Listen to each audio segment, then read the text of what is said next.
Hey, everybody, welcome. As you know, you got that email and you got the notice. And I do want to say, Tony was absolutely right.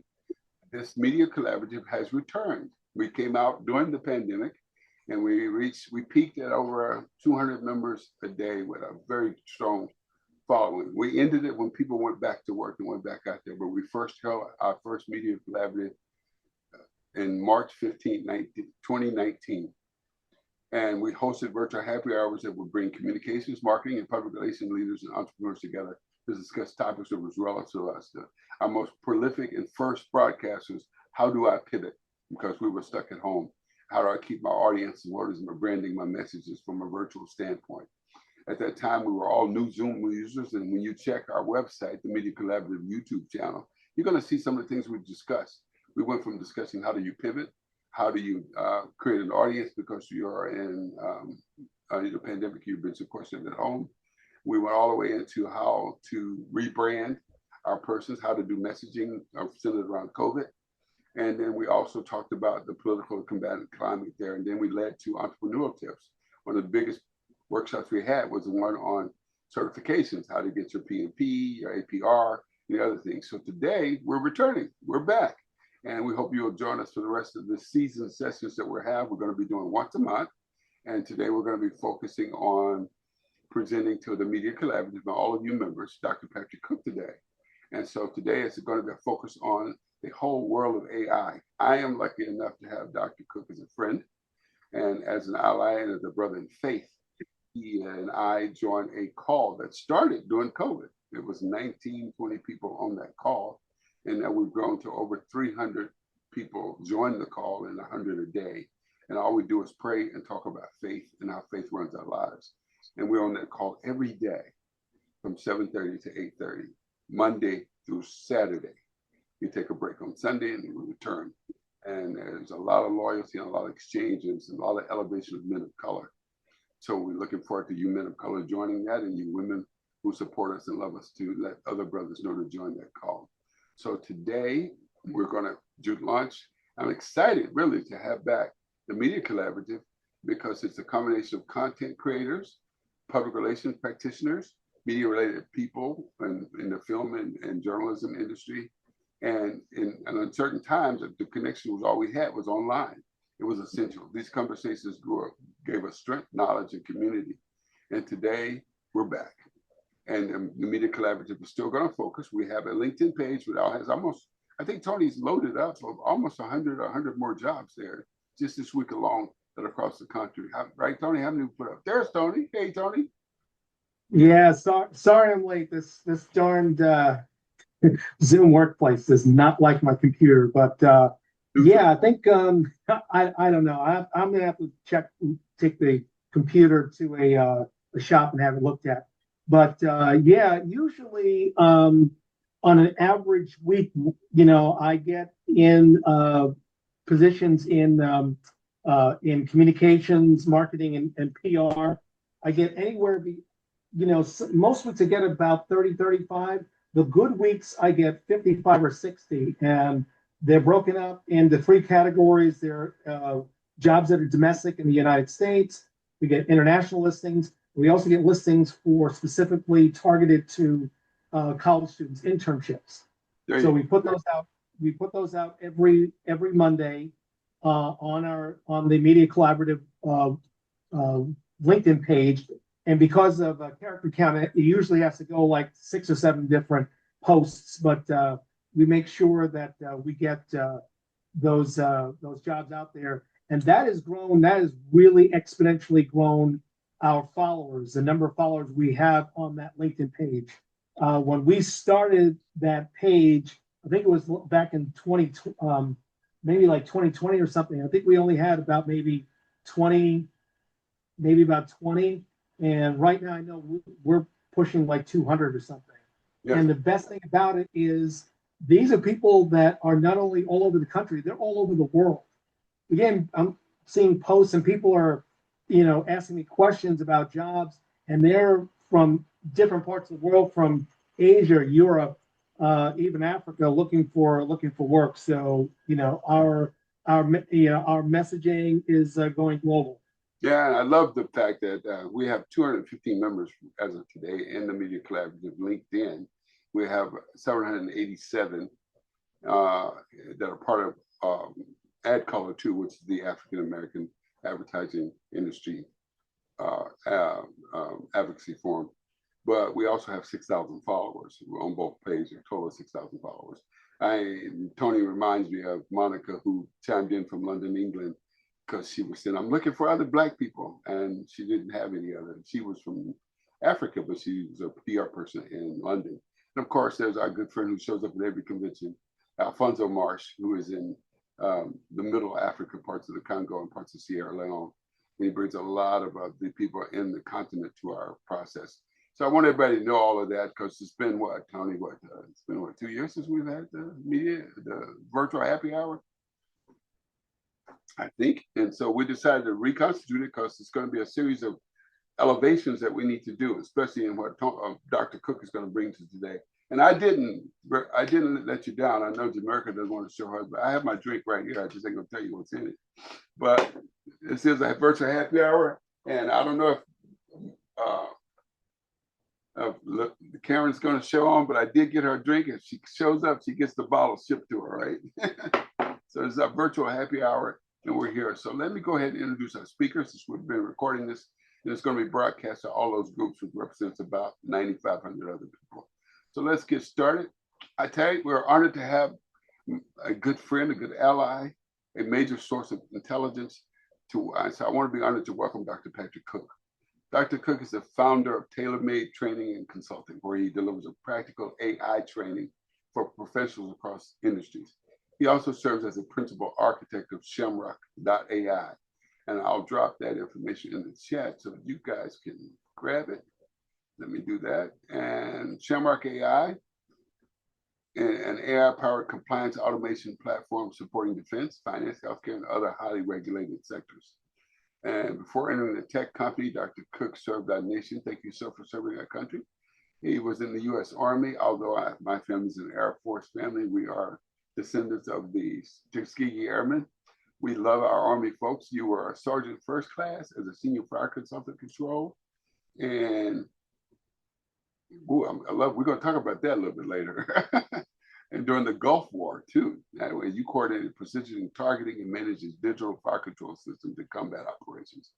Now, after service, he developed Shamroq, a framework that blends natural language processing, legal rule ML. Is that correct, Dr. Cook? Legal rule ML?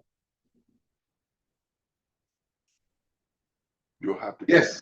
Yes.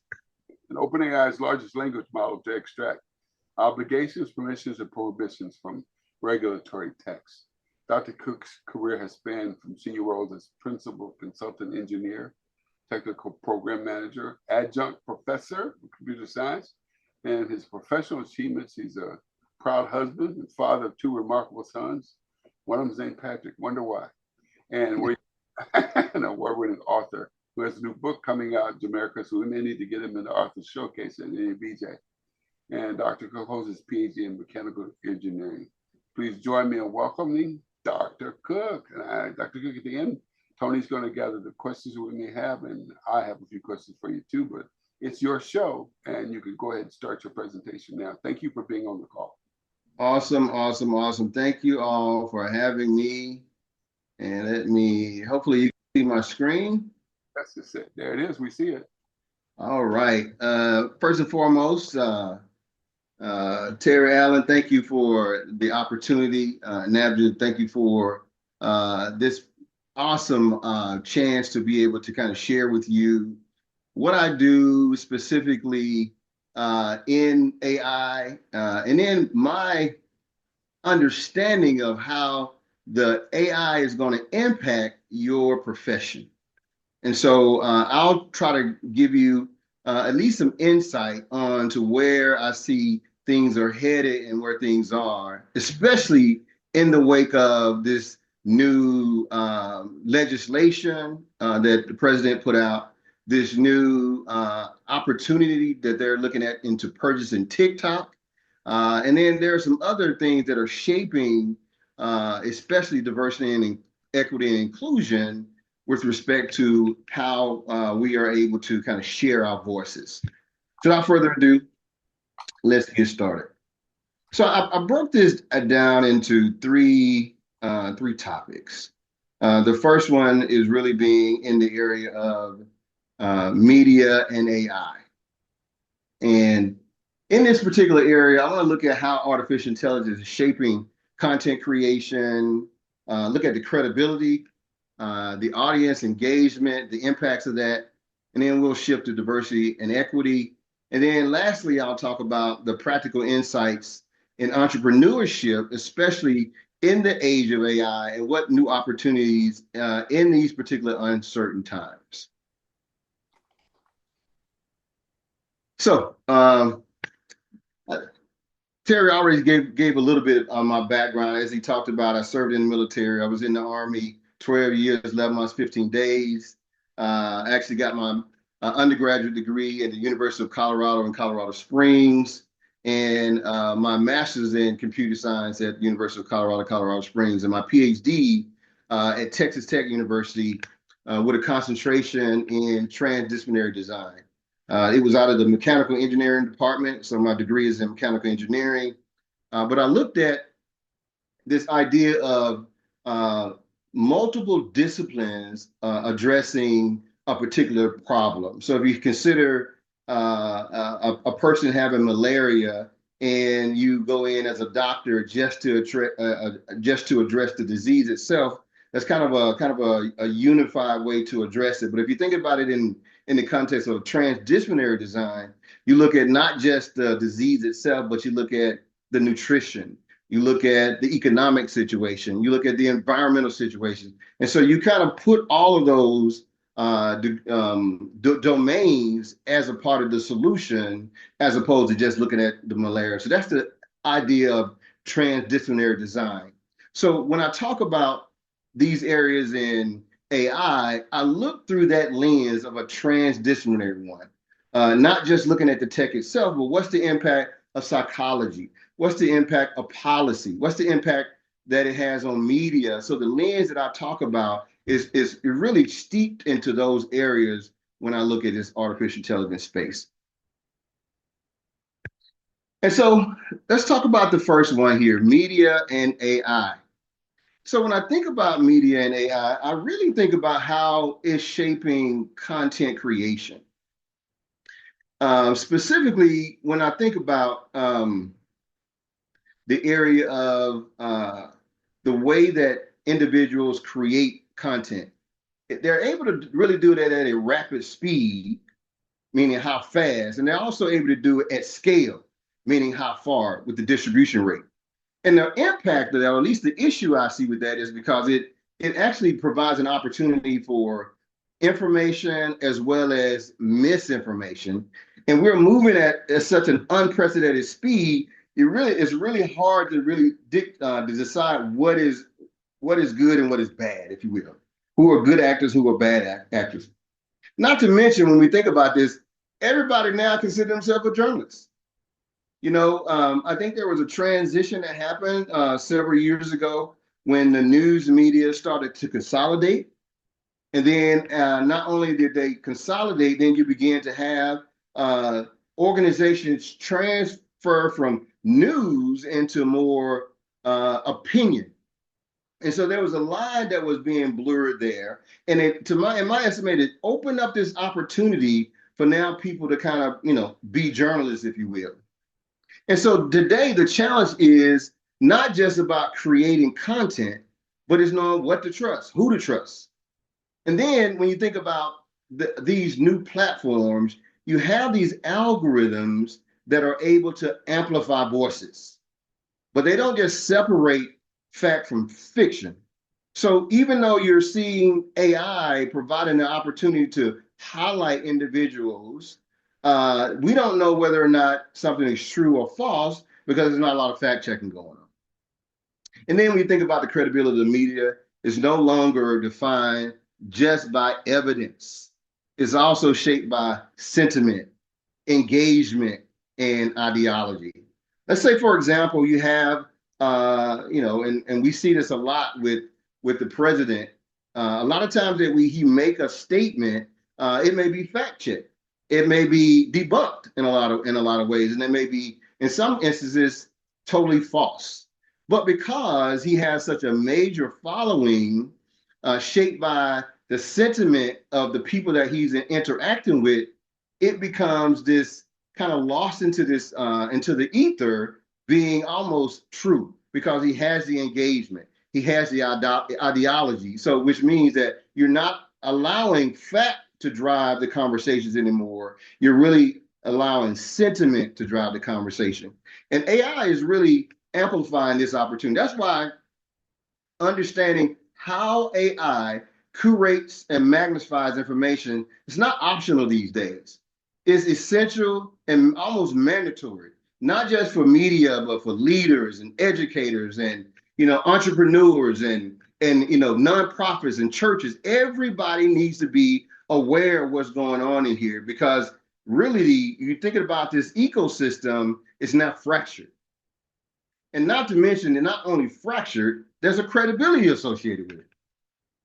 And so that's why I think credibility is the second utmost concern in this area when you're thinking about media and AI, because there's a couple of knobs that one can turn in these tech companies.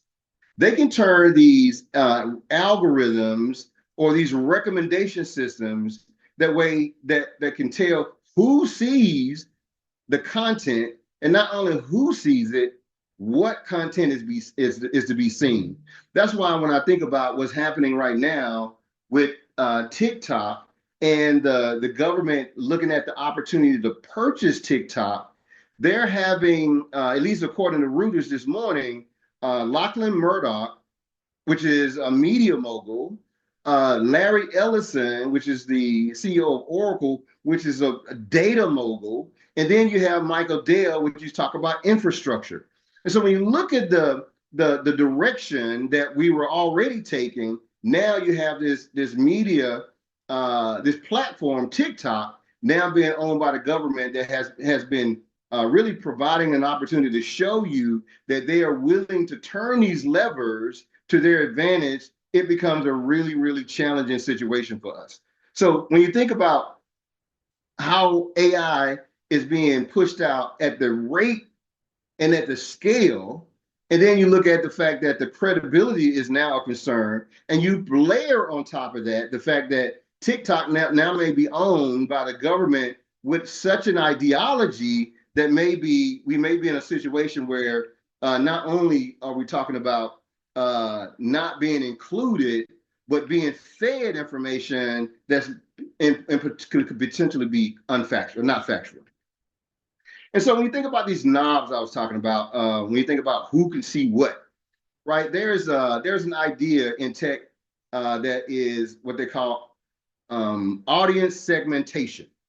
And that's where you can have these algorithms be with buckets, and they're used to actually slowly allow certain demographics of people with certain interests or behavior patterns to be able to see specific posts.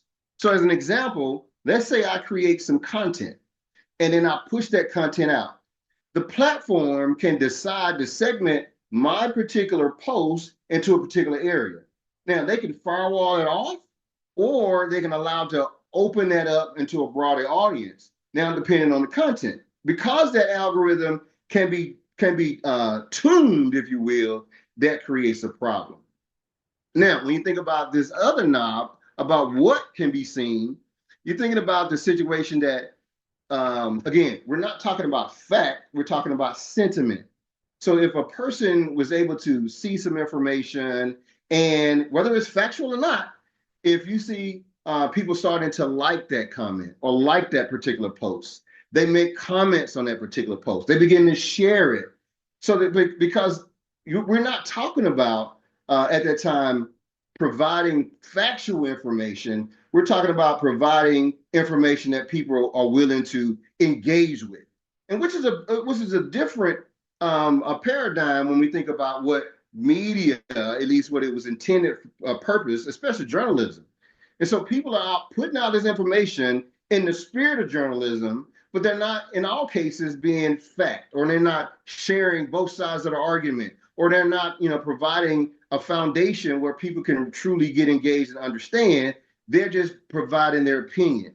And because the media on TV has allowed this to kind of seep into our psyche as an opportunity to do that, more and more of these quote unquote journalists now on AI platform are being able to do this. And so when I think about this idea of credibility and engagement, that is something AI is really amplifying. And then finally, the engagement piece. There is this idea that you may have heard called the echo chamber effect. Now, sometimes it's also called algorithmic reinforcement. And this happens when digital systems like social media, TikTok, Facebook, Instagram, or even recommendation engines, they prioritize showing people content that matches what they already believe. So this is done kind of a feed the beast mentality.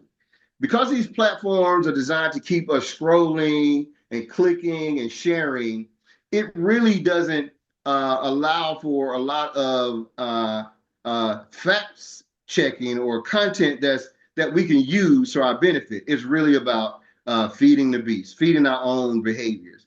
And the reason why this is a major problem, because it induces an echo chamber that already kind of pushes, in a lot of instances, a divisive or emotional charged ideology that will keep people kind of charged up, if you will. And it also creates these perpetual loops. And then the most important thing I think we've seen most recently, that it could have impacts on undeveloped minds. So when you think about young people that may not be cognitively developed, or they may have maybe leaning over, they may be leaning in a certain direction. This particular feed the beast mentality of engagement will allow them to kind of get sucked up and not be able to discern what really can happen. So media and AI is a really big area that we really need to watch over the weeks and months to come, because again, with the advent of potentially buying TikTok as a U.S. government entity, saying it's owned by our tech companies. Well, it's a little problematic when you see all the tech companies have been following the president around, and these conversations are happening behind the scenes. So there's an opportunity here to really do something that will kind of wipe out cultural voices, and then accentuate voices that are maybe right wing related. So Terry, yes. For sure. This TikTok thing has been going back and forth for a while, and as journalists, we're concerned about data mining. We're concerned about our algorithms being put in the wrong place. As you can see, what is happening in the media with Jimmy Kimmel and them picking out, the Late Show, and all these other things. But just yesterday, the pastor of Alpha Street Baptist Church had a very strong, fair, and ethical conversation about Kirk. But he has a $500 million lawsuit filed by Kirk's organization. So what is the impact that TikTok is going to have on us as communicators, and how we safeguard our information, how we safeguard our credibility if they can go into these echo chambers and somebody may not see what we're saying, or will it be modified? Expand on that for me. So when you think about the TikTok deal, and that's why I wanted to spend a little time on it, because you have two problems happening at the same time. The first one is data. We have, in some estimations, not allow for our data to be in these systems. So it's not being trained on our data. And the other thing is that when you think about the content that we're producing, sometimes it's not being allowed, it's being muffled. And so you have the content being muffled, the data that's not being trained, and then you also have a lot of our work that we're doing not being included because we're just being left out of the system in a lot of ways. So in my estimation, some of the things that we can do is we can begin to kind of flood the system, if you will, and to begin to engage with our own systems. So here's a real good example. So when you think about what just happened with Charlie Kirk, right? So there was a lot of engagement with that. So in my estimation, it's not a lot of people that may have agreed with that, but they were muffled because the president moved, and not just the president, but a lot of activists moved pretty swiftly at people that were targeted with talking about Charlie Kirk. And so a lot of people in kind of held back and were really reserved in their comments because they were afraid of the consequences, right? I think there's an opportunity for us to kind of fight power with power, right? As much as they communicate, they get involved, they engage, they like, and they share, we should do the same. We can't muffle our voices because what happens if you muffle your voices, the algorithm will take the ones that are engaging the most likes and the most shares. And so it has been my experience that the more you're engaged with things like that, the more you can kind of train these algorithms. But again, we don't own the data, we don't own the platform, and then our contents are being muffled. It's certainly an uphill battle. So is this purchase of TikTok by the government, is that legal? I think it would be challenged. I think it will be challenged. It could be legally ignored. I mean, a lot of things are being illegally ignored. Yeah. So right now, since the president, we may be in a situation where the next 2 or 3 years will be sort of like what we're seeing now, right? And which could cause a cascading problem for 5, 10, 15 years to come. And so it's an opportunity for us now to kind of challenge them as they happen, but we need to be able to have someone go out there and challenge it, based on some legal ramifications. But right now, that's not the case. People are not challenging him. He's able to get away with a lot. And so it's again, we need to raise our voices just like they're raising theirs. That's the only way you're going to be able to do that. And it takes courage, because he on the right has shown the willing to really fight. Right. The question is, do we have that same fight in us? You said something earlier that I made a comment about. You said undeveloped minds. Do you think that this uprising of violence, you got people being shot in schools, you got people being shot in the mall, these undeveloped minds, these are young people doing this. Is this part of this whole unmanaged process that's coming through our echo chambers? Is media influencing that? And is the digital age causing a mental breakdown? I think that's the opportunity it is to explore. I talked about this idea of transdisciplinary design, right? Right now, we're focused on AI and the impact it has on business and things of that nature. But I can see there's a psychological impact when you talk about the echo chamber at the rate, speed, and at the scale that they're able to produce false content and get this echo chamber and impact. And so at least I believe that TikTok started out as a kind of a youth app, right? And so it kind of over time, older people got more involved in it, adolescents and teenagers and adults and then young adults. And so now, but those young minds are still engaged, but the content that they're exposed to could be problematic. And so when you think about this echo chamber and the impact that it has on just us, it could get us into depression, it could get us feeling a certain way. It does even more to the undeveloped mind when you think about that.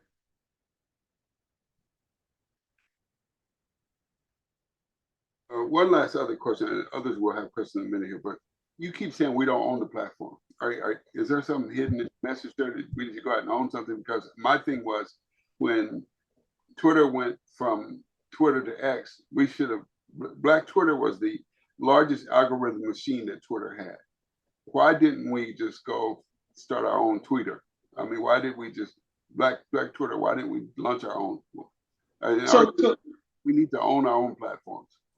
So there is a platform out there called Fanbase, which is owned by a Black owner, and that's an opportunity for us to jump on a platform and get it some momentum.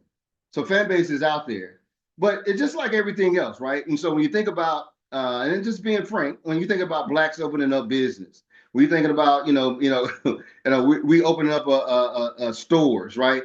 We don't get frequented as much as the stores that people are used to going to. A person will walk by my store if I sell a t-shirt and walk by my store and go to a Gucci store and buy a shirt 8 times the cost of what they can buy a shirt, just a shirt at the same rate.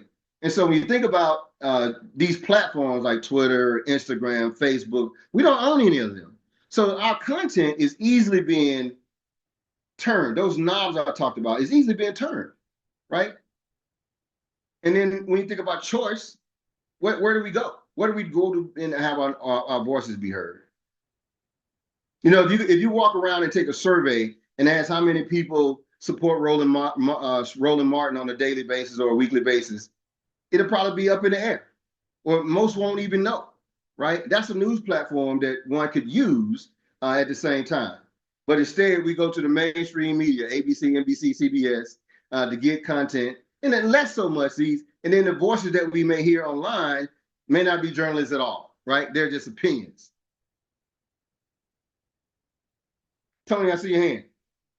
Yes, sir, Dr. Cook. A question I want to kind of follow up on something that you spoke about a little while ago about how all of this is really kind of feeding into the echo chamber. Yes. With your experience in the military, do you see this whole thing, especially with what's going on with Kirk? Can this be something that could possibly lead to something bigger in terms of, you see the word revolution and civil war being tossed about by some of his supporters and revenge. Do you see that this is something that could really, happen because of everything that we're seeing with AI being, out there and really kind of being that echo chamber to incite people when they get their emotions up? If we're not careful, we're right now crying for that, right? And when you think about the military in the streets, right? That's kind of a visual representation of where things are. When you think about the changing of the name from the Department of Defense to the Department of War, that's another mental checkbox that you're taking. When you think about ICE walking around with masks and pulling people off the street, when you think about Kirk being a vigilante, he's being presented as a martyr, if you will. And so you have all of these wheels turning, and then you got this AI echo chamber that's feeding these people. And then you recognize this guy on a national scale, you uplift him. And so we're in a real major fight right now.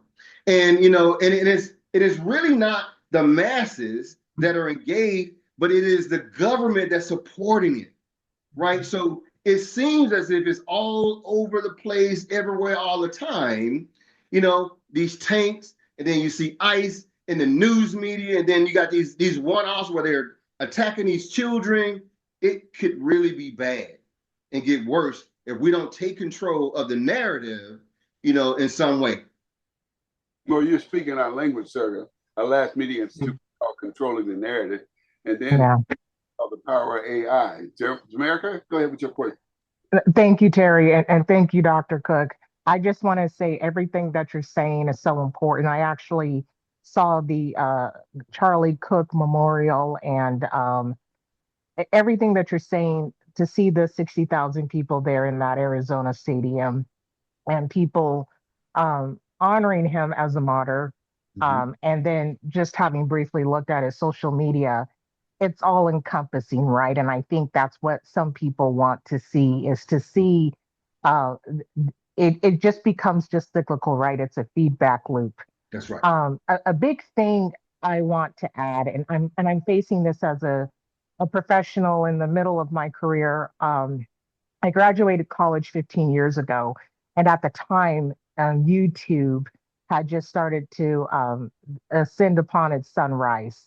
And one thing that has bothered me as a younger professional, I know some of y'all are more along in your career, is the number of people calling themselves a storyteller, right? But they don't have the credentials, they don't have the experience. And I'm seeing it in real time, especially in organizations. I consider myself to be a communication strategist overall, is that when it comes to actual crisis communications or having the gravitas to actually lead a strategy. People don't have it. And, as you know, this isn't discovered, on the first day or even the first 90 days of a job. It's 2 years, 3 years into an organization. And at the end of the day, there's no real communication strategy, right? So you're having to use money to hire communications consultants, right? Which undermines professionals like me who do have that skill set, but we're not visible. And so, how do we as professionals safeguard our profession like surgeons, like attorneys, right? What can we do on a tangible basis, day to day, so that whether it's young professionals coming into this industry or it's people who think because they can write a blog and they can transfer some skills, that we need people who are actually trained journalists who have the critical thinking skills to legitimately do this job? Yeah, that's a really great question. And what comes to mind is the fight, the political fight that was between Facebook and President Trump during the election, right? Facebook elected to not allow certain messages on its platform because, Okay. again, that's that knob that they can turn, right? And they can turn the knob for anybody at any point in time, right? They turned the knob against Donald Trump. Donald Trump ended up suing them because he contends that they were, not being favorable for him, right? This is always his argument. And so when you think about that, then it becomes an issue of freedom of speech, right? It becomes that issue. And so what you can do, or what journalists can do, I think, would be able to convene a board and get some lobbyists involved. And it has to be done at the highest level strategically, because when you think about freedom of speech, that is kind of an ongoing battle. We're fighting it today, whether it's a government action or a private action, whether freedom of speech can be levied against people in that way. And so it becomes a matter of getting some lobbyists to at least put some guardrails around what can be presented as journalism and what cannot. I think that's step one. Step two, in the meantime, if you can't get the lobbyists or the people to be able to agree to that, well, maybe it should be marked. It should be clearly marked that this is not, a journalist or some kind of way, some kind of credentialing that has to be, so people can, at a glance, understand what's really going through the process of true journalism, right? Because journalism is a hard thing. I mean, people think it's easy because they report on something, but you got to be researched, you got to be fact checked. There's a lot of other things that go along with that. So to sum up briefly, I think it has to go through policy, Jamerica. I think it really has to be some lobbyists. They have to go out and put policy in play in order to be able to do that. And because of freedom of speech, it's going to be a hard uphill battle to fight, but I think it can be done. Thank you. Tony? Yeah, Dr. Cook, just a follow-up question. Something that you said I thought, which really hits home. You said that Kirk is being, and Jamaica said the same thing, Kirk is being looked upon as a martyr. Yes. I want to get your opinion as someone who's in the military, that martyr, that status that he's in terms of the flag being lowered. He wasn't in the military. He wasn't a government official. He was not he wasn't an elected official. He was a podcaster. And there were other elected officials in Minnesota that were shot and killed. They were murdered, and nothing happened. There was no recognition from the White House. There was no recognition. Their flags weren't lowered. Maybe they were lowered in Minnesota, but they didn't get that universal recognition that Mr. Kirk got. I just wanted to get your take on that, because that just seems that is something that really resonates with some people, but it rankles the feathers of a lot of people. So this is not a popular opinion, right? So what I'm about to say is not a popular opinion. I think the president has the right to do that. And I think he has the right to be able to push his agenda to the full extent possible. And he is a champion of that. I think we also have that same right, though. And I think we don't consolidate enough around a particular issue, especially when you think about the Democratic Party. There are always 5, 10, 20 issues that we are always fighting at the very same time. We don't have a consolidated basis to be able to push an agenda down through. I mean, it should be repeated by the Democratic Party. It should be repeated by the DNC chair. It should be repeated by all the senators, the Black Caucus. We should have an agenda the same way. Yet we're always backpedaling. If I can use a football metaphor right now, we're always on defense and we're never on the offense. We're never driving the ball. And so it's an opportunity now. And I always say it's the best of times and it's the worst of times under this presidency, right? It's the worst of times because we all see what the impact he can have, right? But it's also the best of times. It's an opportunity for us to consolidate, to get our house in order and push an agenda forward, because the power is truly in the hands of the people. But if you allow this executive order and then the people in the streets and stuff like this, it's not that on a big of a scale, right? And so we need to really get involved. And so I think the president should be doing whatever he's doing because he's doing it, right? We had our opportunity with President Obama. We didn't take advantage of it. We had our opportunity with President Joe Biden. We didn't take advantage of it. Right, we was always at his neck. These guys have consolidated power at every level. They have one agenda and they push it hard. We should do You are so right about that. I hope I don't sound crass, but just to be frank, Dr. Cook, as far as the far right conservative people, they got the same message from the trailer park to the boardroom. Lined up. Okay, with a quickness. And so I just what you're saying, it's just hitting, and you're right. That's all I wanted to say. That was a great question, Tony. Absolutely. Tony, you have some Yeah, more? you're right, Jamaica. I was just going to say, Jamaica, you're exactly right, because it seems like they are walking the company line, and it doesn't matter whether you're high up or low down out in the sticks. Everyone's speaking the same language, and the Democrats have to learn that. If the Democrats learn that, then they have an opportunity to do something special next year. But they've got to speak with some resolution, and it's got to be consistent. There's no consistency because what we hear here in Virginia is different than what they hear in Arkansas. So we got to, as folks in the Democratic Party have to say, okay, this is what we stand for. One or two things, keep it simple. KIS, keep the message simple, and then you'll get people on board, and then you can kind of talk about the other things, but figure out what the most important things are and stick to that message.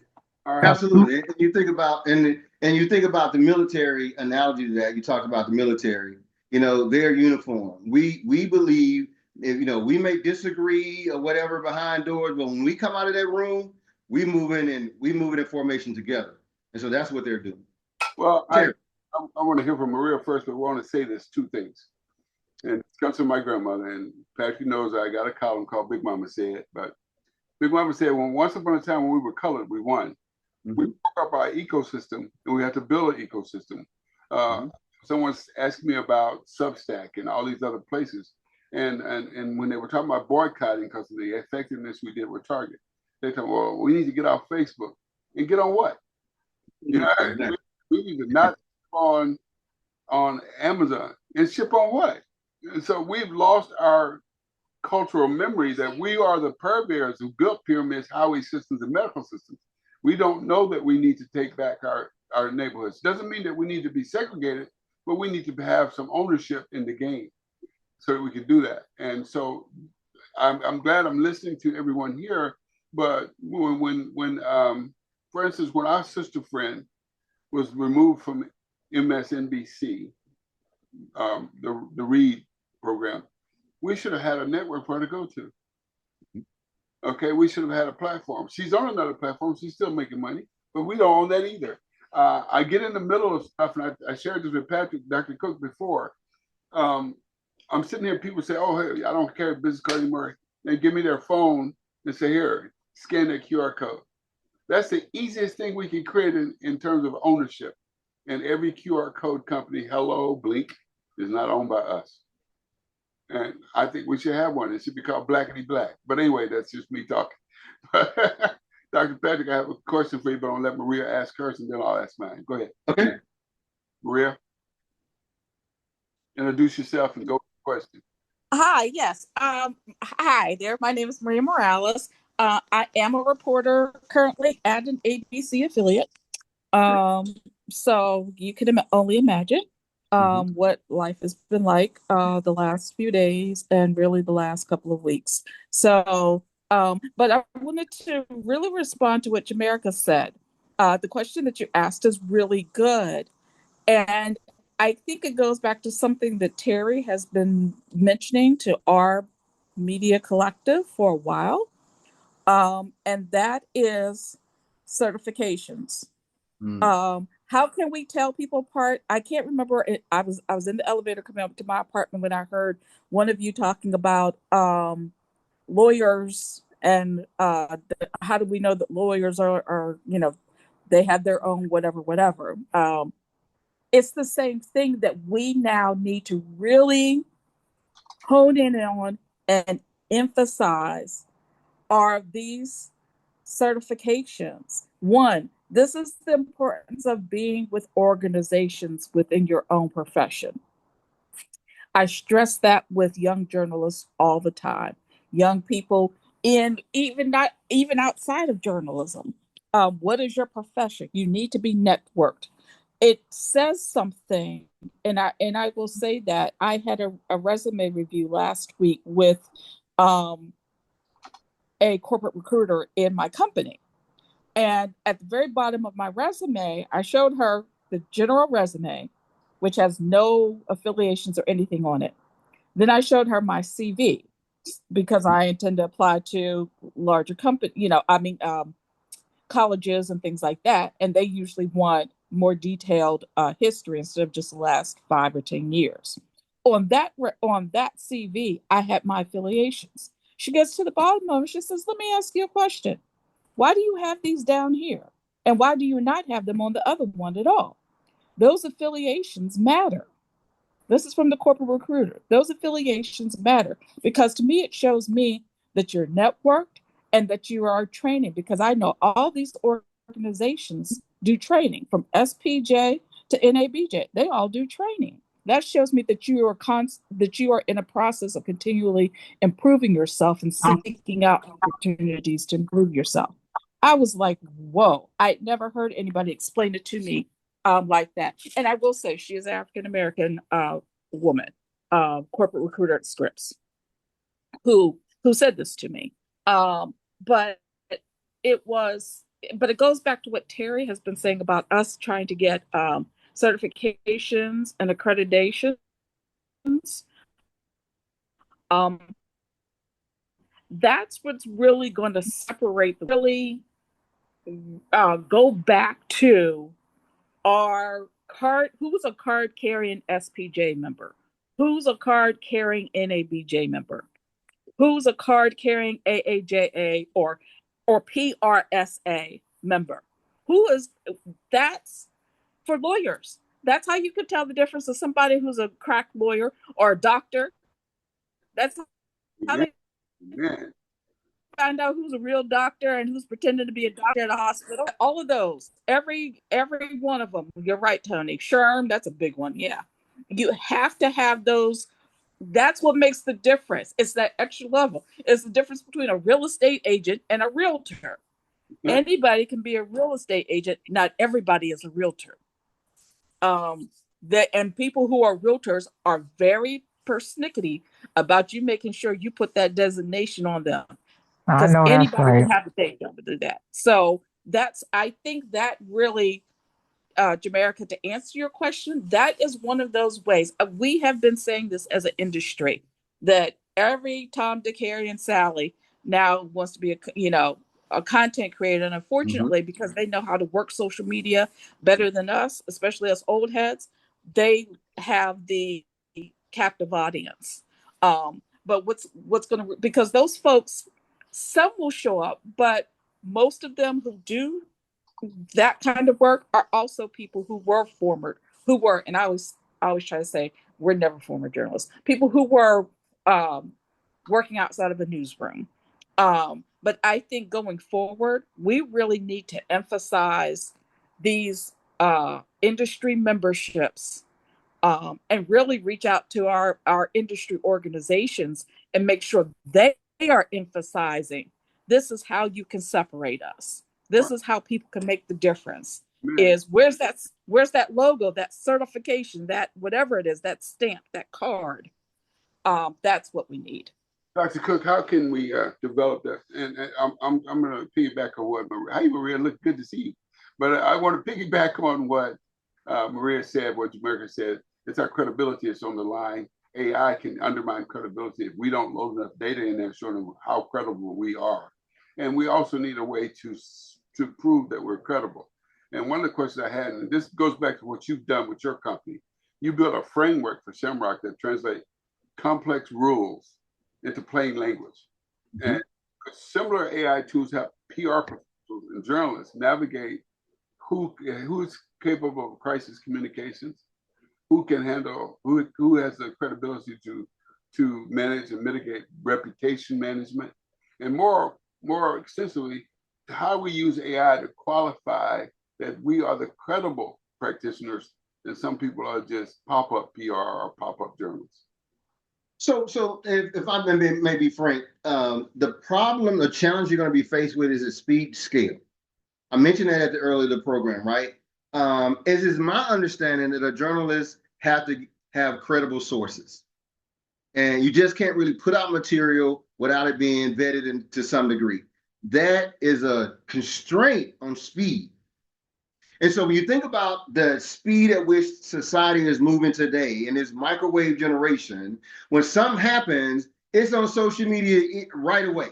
It don't have to be vetted. It don't have to be, no one has to go by and say, yes, it's right. And then you get people that are on the ground live, live reporting on an issue, right? Whereas the journalists have to go back and do a little bit more due diligence before they can do that. So that's going to be one. Now, that doesn't mean you can't, compete with that, but I'm just saying that will be a constraint, speed and scale, because the Kirk issue was reported by thousands of people before journalists could even get their hands on it, right? And by that time, people had already seen everything that had happened 4 or 5 multiple times in different angles and got different opinions on those. But I do agree, Maria, that when you're talking about this idea of tagging your social media accounts, almost like the blue check with must try to do, but in a real negative way, right? I think there's a blue check type of ideology that can be happening, but it needs to be vetted by all journalists, right? You guys need to get together and says, as a matter of policy, we want to do this and begin to push this and be kind of the innovators or drivers of this. And so immediately right away, when a person sees some content, when they see that blue check, they know they can now tune in. If the blue check is not there, that's an example, they know it could be kind of whatever, right? This is an opportunity to get that as a national conversation and start with some kind of blue check, and for journalists, right? If you see this, it's credible source, it's been vetted, whatever the journalist standard is, it's an opportunity to do that. So yes, I think tagging your messages, but it will require kind of a board to somebody to bless it and agree so it can be uniform.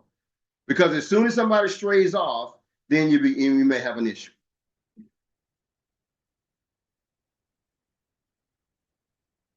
Sorry, I was muted. I knew this was going to be on fire, and I knew we were going to get places. To my journalist friends, I did put a suggestion in the chat. Please drop your confirmation and idea about that. Season pros. But one other thing, Dr. Cook, as AI begins to influence how stories are told, we had one newspaper produce a whole edition. It was all AI driven, not one reporter worked. So as it begins to influence how stories are told and distributed, what do you see as the biggest opportunity or the biggest risk like male media outlets? So I think the technology exists now for you to move at the speed that will allow you to, again, produce at speed and at scale. But you have to have a AI architecture that will allow you to do that. And what I mean by that is, in the legal domain, there's a series of regulations that one must adhere to, and those regulations are stored in a database that an AI can reference, right? There's a set of policies that an organization can that must adhere to. Those can be stored in a particular AI system. And so when you produce content, you can have your AI system go and check the policies and check the regulations and see whether or not there's some factual information there and produce it at the speed at which you want to, right? And you can kind of keep up. And so the same thing applies when you think about journalism. There must be some factual sources that you guys says, here's the kind of the foundation source that my work is grounded in, right? It could be local news media on the ground, right? You may have a regional newspaper, and you may, in that region, there may be local reporters on the ground. Those local reporters can store their information within your AI system, and then you can pull that out of the AI system and get something to be vetted right away, right? That exists today, but that has to be implemented in a way that you can be able to take advantage of AI, as a Black media company, as a regular media company, or a white media company, or whatever the media company is, you can take advantage of the day, but you need to be able to configure it in a way, not just use the regular large language model that exists today. You can't do this in ChatGPT today. You can't do this in Claude today. You can configure ChatGPT to do it, but if you go to it as it exists today, you will not be able to do that at the rate and the speed and scale you need to. Okay. Did I answer your question, Terry?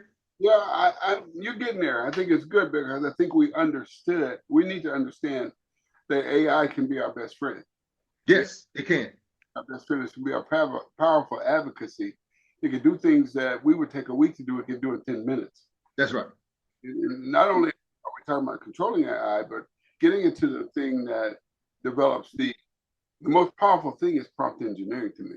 You can't ask AI to help you if you don't know how to ask. That's right. And in your view, Black journalists and PR professionals leverage AI to strengthen cultural storytelling.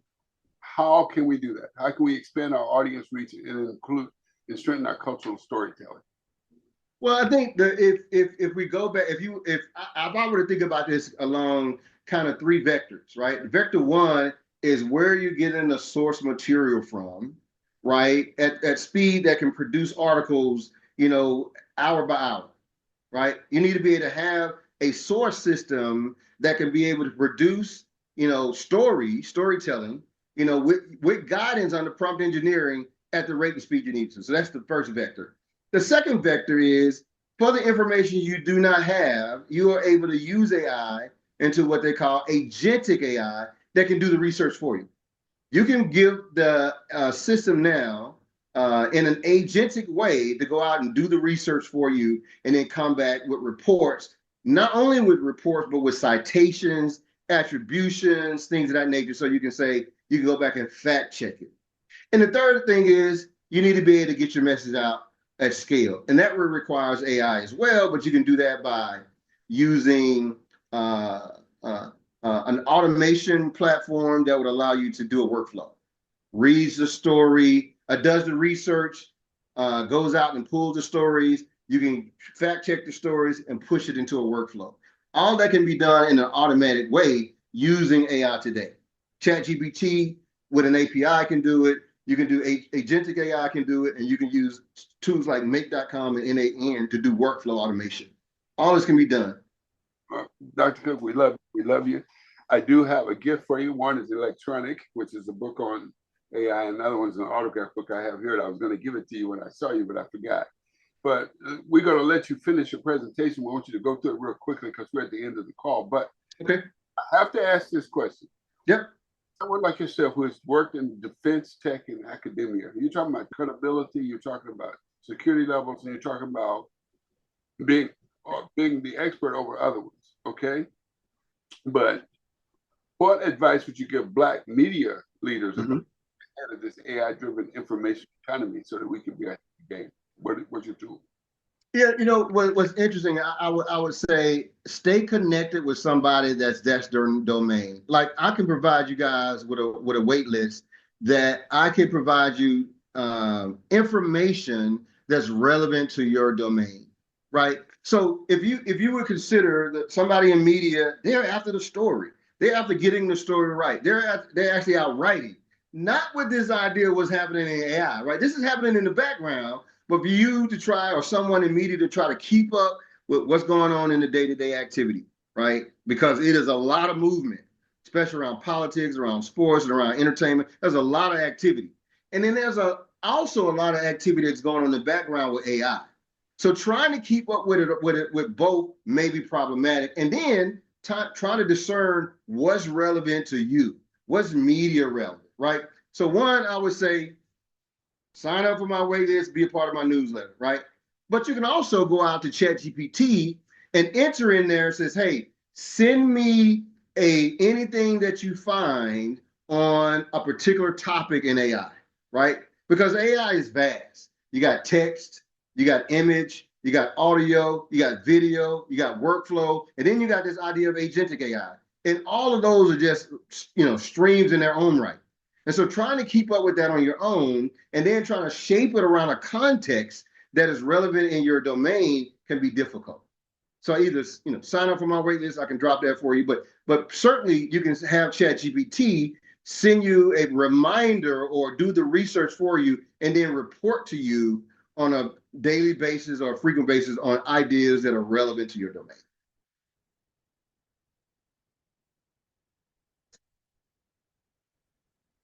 I think you're on mute, Terry. I wasn't. This has been very powerful. There's so much more to uncover here. I'm always telling people that we need to own our own content. We need to create our own licensing. In the mainstream PR advocacy agency, they come up with something called an APR. It's overpriced and it doesn't allow for grandfathering. If I've been in the business 35 years, I don't want to start over just to get a certification when I can walk in and say, I've accomplished all those goals. Here's my proof. So I've always advocated that we need to create our own certifications and use the same standards, because even with the ones that the APR certification comes from our university, it doesn't come from the organization that charges us $1,800 to have. And so we could charge less and also be more culturally specific. So thank you for being here to share this. And we have a short amount of time, and you got some great powerhouses on this call, and the people are going to see this later. It's going to be good. I need you to drop your information in the chat so people know how to follow your newsletter, how to contact you. But I want you to flip through in the next 5 or 6 minutes to flip through your presentation. Okay, I'll do that. I do have one question for you guys at the end too, because I'm curious to know, and just here in a second. So the only other thing I had was the diversity and equity are not just about fairness. When you think about, it's about resilience, creativity, and credibility. And we talked much about that. But the inclusive voices area that I think is important. And I just wonder, and I can just throw the question in now. I wonder why there are not more owners of media organization. Because to me, on the outside looking in, 20 years ago, to own a printing press, a building, hire authors or writers would have been a challenge, right?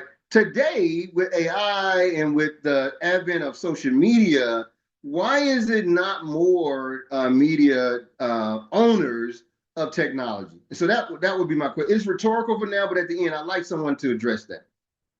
And then lastly, entrepreneurship and innovation is really, AI provides an opportunity for everybody to really the playing field to be level, right? There's a lower barrier to entry. There are cloud services that you can use right away. There's infrastructure in place so you can get started at a very low cost. And you guys in media marketing, you guys are great at telling a story, right? Me, I'm technical. I'm so locked into the technical. It's hard sometimes for me to tell the story until I get going, right? When I'm going in the tech space, I can do that. But telling the story is what you guys are magical at. And so there's an opportunity there as well. And then lastly, Tailor Made Training Consulting is what I do. It's training small businesses, individuals, nonprofit on AI, churches, to just actually how to use AI, how to get going, some of the tools and technologies that they may not be aware of, not just on media related, but infrastructure related. When it comes to producing content at scale, where you don't have to always, do. Once you create the content one time, you can have a workflow push it out for you. You can have AI go out and respond in your voice, whether it's auditory or text based. So there's a lot of opportunity here in the Shamrock space, and it's just my theoretical framework of my PhD, and that's it. Yeah, he threw that in there real fast like that. All right, before I close and ask another question, he asked us a question: why are there no more Black ownership? Now, I am a person who's created 215 Black-owned businesses that now make more money than me, and that shut down in 2008 due to Wall Street. So go ahead, guys. Why don't we have more Black media businesses? Tony, I'll start with you.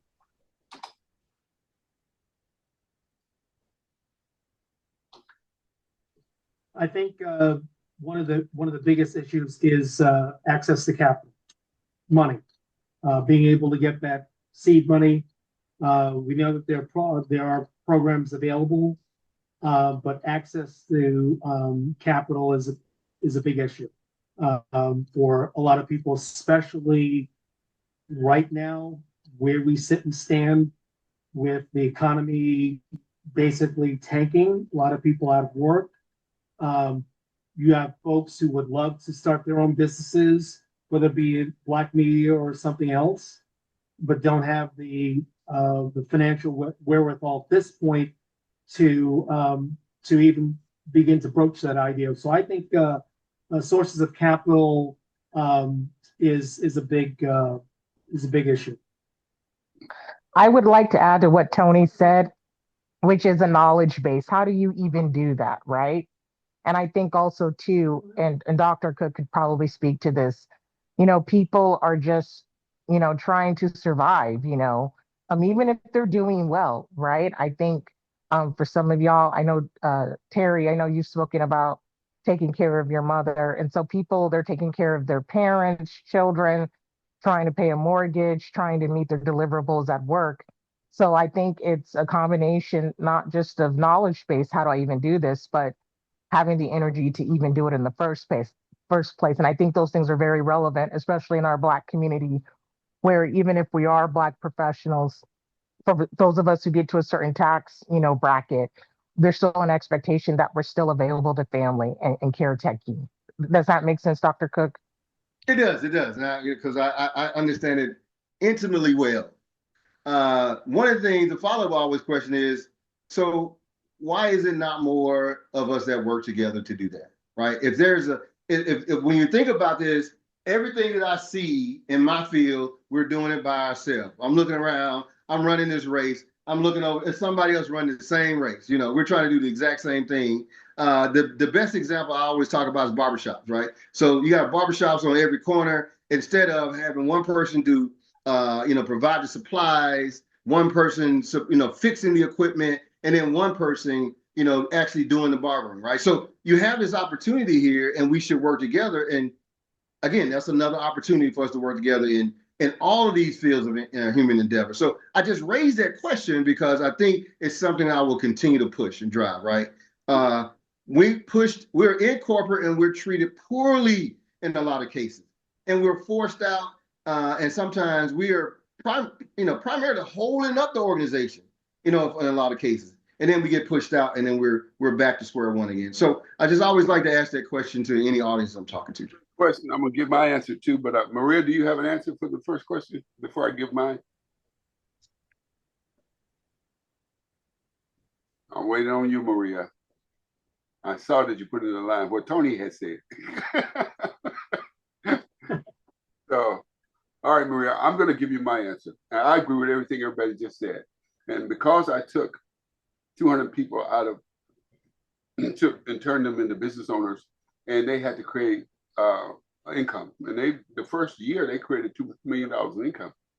But that didn't get me to the White House. What got me to the White House was the fact that those men were coming out of prison. Those women were coming out of battered women's shelters. And so who's going to do business with an ex-felon? So I had to tell a story. I had to tell a story to the banks to get the loan. I had to tell a story to the customers to get the clients. But what we did do, we built an ecosystem. So if a truck driver, the guy started a trucking company, the grocery store used him to get the groceries delivered.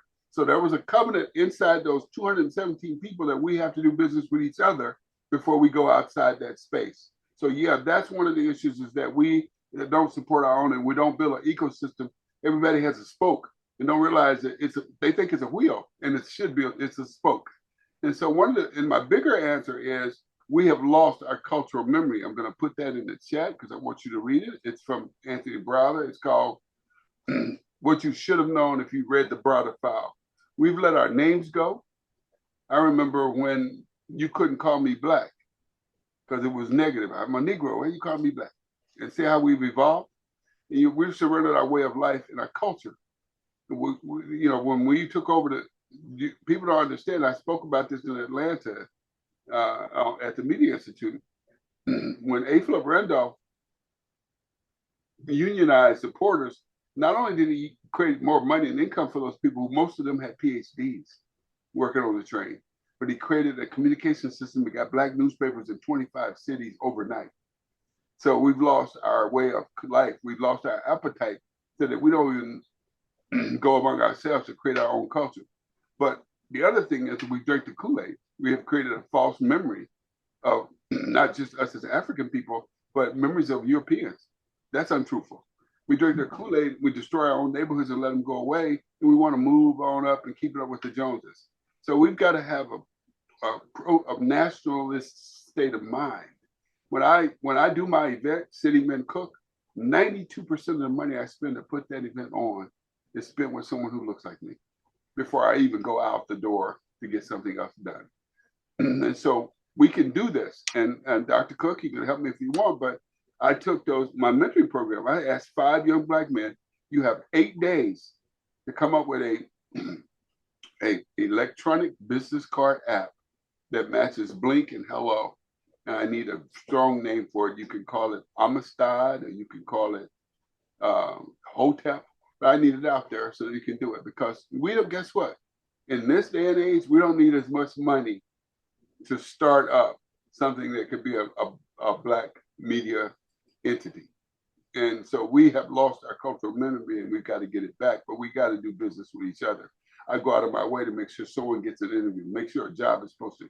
We have to intentionally stop drinking the other Kool-Aid and drink our own. That's my answer. And Dr. Cook, you've had, and you can share it if you want, but you've had your experience with your startup or one of your companies and getting funding. So that's my answer. And I go back to what you say, is that we do need to get that done. Even when I mentioned in the chat about the seasoned pros, it needs to be an initiative other than a conversation or a panel. It's about someone who's seasoned at what they do, and we use each other to do that. And seasoned pros is not about age. There's a seasoned pro who's been in 5 years, but he can get us AI certification, but he's only 24, but he's seasoned. Mm-hmm. And there's people like Jamaica who knows the game of what she's been in, and Tony. So we got that seasoned pro can help us develop the use of our own and ourselves. And I'll let you respond to Dr. Cook, and we'll go ahead and close. But thank you, sir, for being here. Yeah, it's been my pleasure, and I really appreciate those responses. I just want to continue to highlight the fact that we are primed right now, based on the current environment, right? To be able to restructure and lay a foundation for ourselves, because there's no help coming. There's nothing. DI is wiped off the map, right? Funding has been pulled from schools. Funding has been from grants, right? It is now. If we don't do it now, we're never going to do it. And so again, I say, people can say what they want to about the Trump presidency, right? But again, it is the best of times and it is the worst of times. The worst of times, we see the decline, but it's the best of times for us to get out there and do for ourselves. Really mean it and do something this time. Well, I tell people the benefit of Trump presidency, now I know where the racists are, right next door to me. And there they got their signs in the yard. The lady that lives next door to me has her Trumpster sign on, and now I know who they are. And look at it, 60,000 of them just showed up in a stadium to honor what they call I love this part, Tony. They call him a conservative activist. Go Google Malcolm X and you'll know what a conservative activist is. That is a white supremacist. Let's get that right. Now, do I think he should have been assassinated? No. Do I think his voice should be silent? No. We need to know crazy when we see it across the street. So yeah, he needs to be out there like all of us. We had that freedom of speech. You don't attack media entities, cultural hosts who haven't done anything other than do their job. They did a monologue or something, and you want to sue someone. The pastor of Apple Street Baptist Church, they're filing a $500 million lawsuit for what? All he said was, why didn't we do this for Melissa Hoffman when she was shot and killed? Why didn't we do this for the justice against George Floyd when those officers snuffed his life out? Yeah, we have to be consistent, and we have gotten into a place where our government is awry. So the benefit I get from this particular government, now I get to see who's right next door to me that has that mindset, so I can watch my back. So I thank you guys for being here, and thank you, Dr. Cook. You put your information in the chat. Tell me about that waiting list. Yeah, so the wait list is for an app that I'm building that does a few things, right? One, it takes documents, it helps you work through terms and conditions, contracts, stuff that things of that nature, all document related. And then the next thing it does, it keeps you informed on what's happening in your particular domain. So if you're in media, you know, I have AI information that's coming out in media and newsletters. If you're in legal, the domain, I have information coming out that way. So it's basically tailored, instead of tailor made. It's tailored for your particular domain, and it allows you to use the platform to go through quickly through documents that you need an answer to right away. If you're going through and I'm signing up these terms and conditions, we just click through, rather than just clicking through. How about I take it and I dump it into Brevity, and Brevity gives you a response back that says, this is what I'm signing up to, as opposed to doing it in a blind way. So that's what the wait list is about, and I did put the actual link in the wait list in the chat. Thank you for that. I am unapologetically Black. That's one of the panels we have that Tony and I have done. So I just want to say, I'm going to ask everyone to close with what's your takeaway, and let's give a personal thank you for Dr. Cook. So what's your personal takeaway? And we'll go with Tony, then Maria, and then America, and then we'll close with a prayer. My personal takeaway is what we just discussed here at the end about the fact that we need to really partner in our own community and really stand up for those who want the opportunity but need some help. Mentorship is important. As someone who grew up in Flushing, New York, when I first moved to Flushing, New York from Brooklyn, Flushing, New York was basically German, Italian, and Jewish. And now you look at it, that area is basically Chinese and Korean.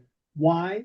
Because they cater to themselves, they keep their money in their community, and they start buying up all the businesses, and that's what happened. It's like my old neighborhood, I go back, I don't even recognize it. It's all, everyone's talking a different language, but they keep their money in their community. And they mentor themselves, and they say, and they help their, they help their own folks, saying, hey, if you need a loan, this is where you need to go. They have their own banks. They have their own financial system. So that's something that we really need to do, partnership, mentorship. And I think if we're able to do that, we have the wherewithal to be great. Amen. Thank you, Tony. Jameer? Well, I mentioned today that my son turned 3 years old, and he loves, and I say that because I am raising a Black man in America, right? He's 3, but one day he'll be 23. And so I'm just thinking about, as his mother, making sure that however I tell our story as a people, as a family, we continue to do that, and we utilize tools like AI. And Dr. Cook, I did sign up on your wait list there. And just, staying ahead of the curve. That's what I heard from everyone today, especially Dr. Cook, using those tools and technology to continue sharing our stories. So like what you said, Terry, we don't lose that cultural memory, especially as we're raising the next generation. Amen. Maria? She may be in. Oh, yeah. I agree. I agree. I think for me, it was just even further of a nudge to continue to go deeper into AI. I've started using it very generally to help with my stories. but people are really starting to master this. And if everybody else is starting to master this, we need to master this. It's not going to go away. Just like we said about the internet and all of this other social media and all this stuff. And we kept telling people it's not going to go away. So you got to learn it. And I admit I'm still behind on quite a few of those platforms, but especially AI, the social media platforms you can still get around them, but the AI is going to be integral. And we've got to take down the barriers, remove the barriers of fear,